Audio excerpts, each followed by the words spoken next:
इस प्रेस वार्ता में सभी पत्रकार साथियों का तहे दिल से स्वागत है। जैसा कि आप जानते हैं कि एनडीए हुकूमत का जो एक पार्ट है जनता दल यू इन दिनों काफी घबराहट में है, छटपटाहट में। मुख्यमंत्री सम्राट चौधरी के बनने के बाद दर्जन बार नीतीश और सम्राट जी की मुलाकात हो चुकी है। मंत्रिमंडल विस्तार भी अभी तक नहीं हुआ है और एक दर्जन बार मुलाकात हुई है। लेकिन हाल ही में एक दिन पहले आपने देखा कि डीएमएसपी की समीक्षा बैठक में मुख्यमंत्री जी ने बुलाई और उस समीक्षा बैठक में दोनों उप मुख्यमंत्रियों को कूड़ेदान के रद्दी कागज से भी ज्यादा तवज्जो नहीं दिया। कूड़ेदान के रद्दी कागज से भी ज्यादा तवज्जो दोनों उप मुख्यमंत्रियों को मुख्यमंत्री सम्राट चौधरी ने नहीं दिया तवज्जो। ये पहली बार है कि समीक्षा बैठक में स्वयं डायरेक्ट मुख्यमंत्री ने समीक्षा बैठक और जदयू को अपने औकात का, हैसियत का पूरा उनको दिखाया कि आपकी हैसियत क्या है। आप अमरलता हो, जिस वृक्ष पर रहते हो तो हरियाली दिखता है, वृक्ष जब साथ छोड़ देता है तो आप सुख नहीं लगते। तो जनता दल यू के अंदर काफी बेचैनी है और इस छटपटाहट में दोनों मुख्यमंत्रियों ने पूर्व मुख्यमंत्री से गुहार लगाई। आनंद फानंद में मुख्यमंत्री जी को बुलाया गया, लेकिन मुख्यमंत्री जी ने साफ कहा नीतीश जी को कि हम जो भी कर रहे हैं ऊपर के आदेश का पालन कर रहे हैं। नीतीश जी ने उस बंद कमरे में कहा कि जनता दल यू के समर्थक समूह में काफी निराशा है, लोग उदास हैं, ऊपर कम्युनिकेट कर दीजिए। उन्होंने कहा कि हमारे हाथ में कुछ नहीं है, हम भारतीय जनता पार्टी के एक सिपाही हैं और एक सिपाही होने के नाते जो केंद्रीय जो हमारे जो संगठन है, जो हमारा नेतृत्व है, वहीं से जो आता है निर्देश उसी का हम पालन करते हैं। और आपने देखा उसके बाद छटपटाहट में जनता दल यू आई। जिलेबी छाप मारता जो उप मुख्यमंत्री है, उन्होंने आनंद फानंद में एक प्रेस वार्ता बुलाई और उनको अल्पसंख्यक का भी थोड़ा सा मलाल आने लगा। मैंने कई बार कहा कि माननीय मुख्यमंत्री जब थे नीतीश कुमार जी, 20 वर्षों तक बिहार के अंदर में जातीय नफरत बोया है। वह वृक्ष बड़ा हो गया है नफरत का, उस वृक्ष को काटना पहली जिम्मेदारी होगी सम्राट चौधरी की। आपने दलित को महादलित से लड़ाया, अति पिछड़ा में अति पिछड़ा से लड़ाया, आप कहीं ब्राह्मण और क्षत्रिय का झगड़ा लगाया, कहीं जादव और भर्ती का झगड़ा लगाया, कहीं आप कुशवाहा में छोटकी दानी बड़की दानी करके रखी करके वहां झगड़ा लगाया। अल्पसंख्यक में आपने पासवानदा कह करके खंडसा करने की कोशिश की और सीए और एनआरसी के सवाल पर आपके जो नंग धड़ंग प्रदर्शन पार्लियामेंट में हुआ है, संसद के अंदर में, देश ने देखा है और आपकी जो चेहरे से खौफनाक हुआ भी खुल करके सामने आया। हमने कई बार कहा कि बिहार की हुकूमत जो 41,000 करोड़ रुपया खजाने से चुनाव जीतने के लिए बांटा है, बिहार की अद्यतन स्थिति खजाने की क्या है, उस संदर्भ में कम से कम एक बार श्वेत पत्र ला करके बिहार की आवाम को बतानी चाहिए कि क्या हालत है खजाने की। पैदा जो लेता है, पहली आवाज बच्चा जब माँ के गर्भ से निकलता है और कहे की आवाज निकलता है उसके मुंह से, वह 27,000 रुपया कर्ज लेकर करके तब वो भोजन करता है, माँ का दूध पीता है। वो हालत आपने बिहार का बनाया। बिहार आत्मनिर्भर नहीं है। आत्मनिर्भर बिहार को आपने किसी पर निर्भर कर दिया है। आपका तीनों सी जो लगातार 3 से कंप्रोमाइज नहीं करने की आप बात करते थे, तो मैं जिलेबी मार्का मंत्री जी को, जो उप मुख्यमंत्री है, उनको स्पष्ट कर दूं, एक सी है चेयर, दूसरा सी है क्राइम और तीसरा सी है करप्शन। इस दोनों करप्शन और क्राइम से आपके तीसरे सी यानी चेयर जो है बना हुआ था। तो 20 वर्षों में आपने नफरत बोया, बिहार को आत्मनिर्भर बनाने के बजाय आपने बोझ में डाला, कर्ज के बोझ में डुबोया। आज जो नहीं मिल रहा है पेंशन, उसके लिए 12,000 करोड़ रुपया आप कर्ज मांग रहे हो।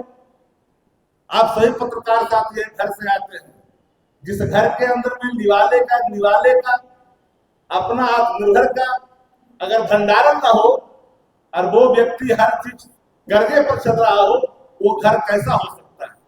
वो घर स्वस्थ है, वो घर समृद्ध है। और किस आत्मनिर्भरता की बात करते हो, किस विकास की बात करते हैं? आप कह रहे हैं कि नीतीश कुमार के रास्ते पर सम्राट चौधरी जी उन्हीं का जो है बनाया है, उस रास्ते पर आप हम निकालिए। पहले ये संघ के रास्ते पर भारतीय जनता पार्टी चलती है। आपके रास्ते को उसी समय नकार दिया जब सम्राट चौधरी ने कहा मैं बिहार को अपराध मुक्त करना चाहता हूं। यानी 20 वर्षों में बिहार अपराध से ग्रसित था। उप मुख्यमंत्री रहते भर में भी सम्राट चौधरी जी ने अपराध पर नियंत्रण नहीं पाया। तब तो उनको इस बात को कबूलना पड़ा प्रत्यक्ष तौर पे कि बिहार में अपराधियों का तांडव है, अपराधी राज है, गुंडा राज। क्या वो भूल गए क्या एनसीआरबी के रिपोर्ट? लगभग 70,000 इस राज्य के अंदर में हत्याएं हुई हो, और वो कार्यकाल दूसरे का नहीं, नीतीश कुमार जी का है। वो आंकड़े हमारे घर के नहीं है, वो आंकड़े एनसीआरबी के हैं। क्या ये बात सम्राट चौधरी को ज्ञात नहीं है? ज्ञात है। तब तो प्रत्यक्ष तौर पर कहा कि मैं अपराध मुक्त बनाना चाहूंगा बिहार लंठाई से नहीं चलेगा। बिहार चलेगा जन सरकार के मुद्दों को हल करने से, जन आकांक्षाओं पर खरा उतरने से। लंठाई से बिहार न चला है, न लंठाई को बिहार ने स्वीकार किया। जो भारतीय जनता पार्टी में हमारे यहां से गए हैं, राष्ट्रीय जनता दल से गए हैं, उस समय इनको रंगा जुला हमारा पार्टी के लोग कहा करता था। वो मंत्री बदले के चक्कर में टीटीएमगिरी की प्रकाष्ठा पर है।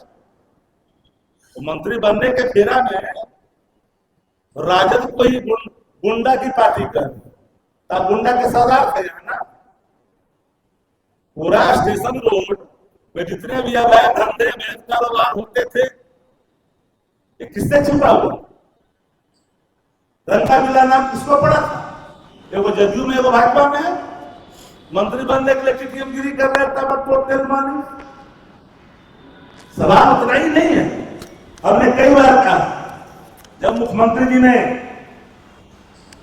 सब नीतीश जी को कहा और नीतीश जी ने कहा मुख्यमंत्री जी को जरा कम्युनिकेट कर, कम्युनिकेट करने की बात कही। साथियों, बिहार के अंदर जो हालात अभी है वो बद से बदतर है। हर मोर्चे पर वर्तमान जो हुकूमत वाली सरकार है, चौतरफा चारों कोने चित पड़ी हुई है। अपने विकास पर सवाल न पूछे, इसके लिए नए नए हथकंडे अपनाए जा रहे हैं। हमारा मानना है कि नीतीश जी 2 उप मुख्यमंत्री बना तो दिए, जिन लोगों ने जनता दल यू को डुबोया है, जिनके कंधों पर जिम्मेदारी थी, आज उन पर भी सवाल खड़े हो रहे हैं। इसलिए मैंने कहा कि नीतीश कुमार जी पूरे तौर पर अब जो है फिनिश हो चुके। आपने क्या कहा पत्रकार वार्ता में? क्या कह दिया आपने कि 25 से 30 फिर से नीतीश? वादा किसने तोड़ा? कमिटमेंट कौन तोड़ा? कौन है जनता के साथ एग्रीमेंट को भंग करने वाला? उसका आरोपी कौन है? जनता के साथ किए करनामे को भंग करने का आरोपी जनता दल यू है और पूरी एनडीए है। इनके अंदर हया की अगर एक बूंद है तो मेरी सीधी उनको एक तरह से चुनौती देता हूं, या करके पीपुल डोमिनेंट बातों को आप बहस करिए। जब बार बार ये पूछा जा रहा था कि 25 से 30, तो आपने कहा कि फिर से नीतीश, लेकिन तेजस्वी जी ने कहा कि नहीं, 25 से 30 नहीं रहेंगे। अभी तक जो हमारे राष्ट्रीय कार्यकारी अध्यक्ष आदरणीय तेजस्वी यादव जी ने जो बातें अभी तक कही है, अक्षरशः वही साबित हो रहा है। खजाने की हालत में वही साबित हो रहा है। अपराध जगत में अब तो भारतीय जनता पार्टी और जनता दल के अंदर कई धर्म के मानने वाले लोग हैं। कोई कृष्ण को मानने वाले लोग हैं, कोई राम को मानने वाले लोग हैं, हम लोग तो सबको मानने वाले लोग हैं। लेकिन वहां जो कुछ लोग हैं इन दिनों काफी दबाव बनाए हुए हैं कि जिस तरह की राजनीति हो रही है बिहार के अंदर में, इसे स्वीकार नहीं किया जा सकता है। अब पूरी छटपटाहट में जनता दल है और जनता दल पूरी फिनिश हो चुकी है। जनता दल कोई पार्टी आप मानते हैं कि जनता दल आने वाले कल में कोई पार्टी रहेगी? अब तकनीकी तौर पर तो मैं नहीं कह सकता कि नहीं रहेगी, लेकिन जनता दल से कोई अब मतलब नहीं रह जाएगा बिहार के अवाम का। लड़ाई तो सीधा भाजपा बनाम राजद की लड़ाई है। सम्राट चौधरी जी ने अपने अतीत वाली छाप को बरकरार रखा। हम ये बात तो खोल करके बोल रहे हैं, वो छाप बरकरार रखा है। और मैं तो उनको एक बात का धन्यवाद देता हूं, उन्होंने खुले मन से स्वीकार किया कि बिहार में अपराध है, अपराध था, इसलिए अपराध मुक्ति के लिए हम लोगों ने संकल्प लिया है।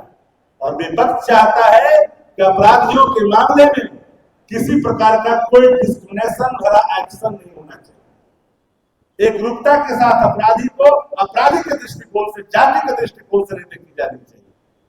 मैं नहीं जानता कि उनके परिजन क्या आरोप लगा रहे हैं पुलिस पर, वह तो जांच का विषय है कि परिजन उनके क्या आरोप लगा रहे हैं, पीछे जाके गोली मार दिया, वो उनका विषय है, वो पीपुल डोमेन में है कि लोग जान रहे हैं चीजों को।